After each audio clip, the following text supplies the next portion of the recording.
શું Indian coach Gautam ગંભીરે વાતોમાં વિરાટ કોહલી અને રોહિત શર્માને મેણું માર્યું છે?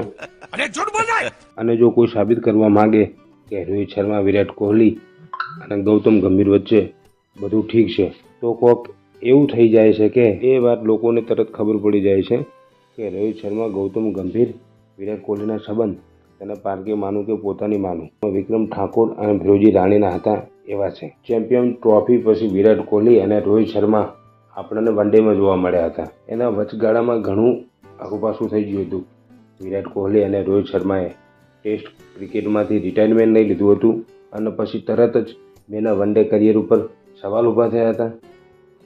કારણ કે એ નક્કી થઈ ગયું હતું કે વિરાટ કોહલી અને રોહિત શર્મા 2027નો વર્લ્ડ કપ નહીં રમે. એ પણ નક્કી હતું કે ઓસ્ટ્રેલિયાવાળી સિરીઝ બેની છેલ્લી સિરીઝ હોઈ પણ શકે અને શરૂઆત બેની ખરાબ રહી. વિરાટ કોહલીએ તો પ્રોપર 2-0 આપી દીધા હતા અને છેલ્લી મેચમાં બહુ સારું પ્રદર્શન કર્યું હતું. અને રોહિત શર્માએ તો સારું બહુ પ્રદર્શન કરી અને સેન્ચુરી મારી અને BCCIને બતાવી દીધું હતું. અને કાલ BCCIએ એક વિડીયો રિલીઝ કરી અને ગૌતમ ગંભીરને પૂછવામાં આવ્યું હતું કે ઓસ્ટ્રેલિયામાં વ્હાઇટ સિરીઝમાં તમારું કહેવાનું શું થાય છે? એના જવાબમાં ગૌતમ ગંભીરનું કહેવું છે કે હું હંમેશાથી વ્યક્તિગત પ્રદર્શનને મહત્ત્વ આપતો નથી. હા, હું ખેલાડીના સારા પ્રદર્શનથી ખુશ થઈ શકું છું, પણ સાચી વાત તો એ છે કે અમે વનડે સિરીઝ હારી ગયા અને હું ભારતીય કોચ સિરીઝ હારી અને જશ્ન ના મનાવું. ગૌતમ ગંભીરનું તો એટલા સુધી કહેવું છે કે જ્યાં સુધી હું ભારતીય ટીમનો કોચ છું ત્યાં સુધી ભારત હારી જાય તો એ વાતનું સેલિબ્રેશન કરવું નહીં.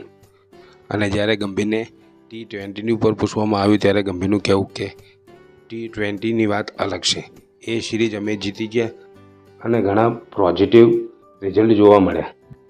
હા, પણ હજુ અમારે ઘણું બધું શીખવાનું છે, કારણ કે અમારું મહત્ત્વ સિરીઝ જીતવાનું નથી.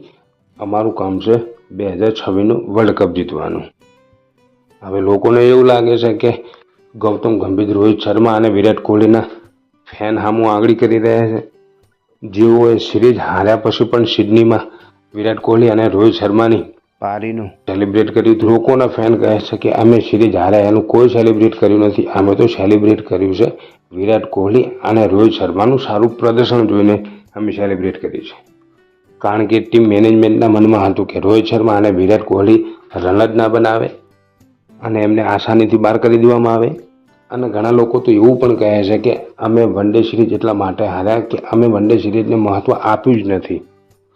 કારણ કે બુમરાહને વનડેમાંથી આરામ આપી દીધો અને જ્યાં નહોતા રમાડવાના વેસ્ટ ઇન્ડિઝના સામે ત્યાં રમાડ્યા અને પછી અચાનકથી બુમરાહ 20માં આવ્યા અને આપણે 20 સિરીઝ જીતી ગયા.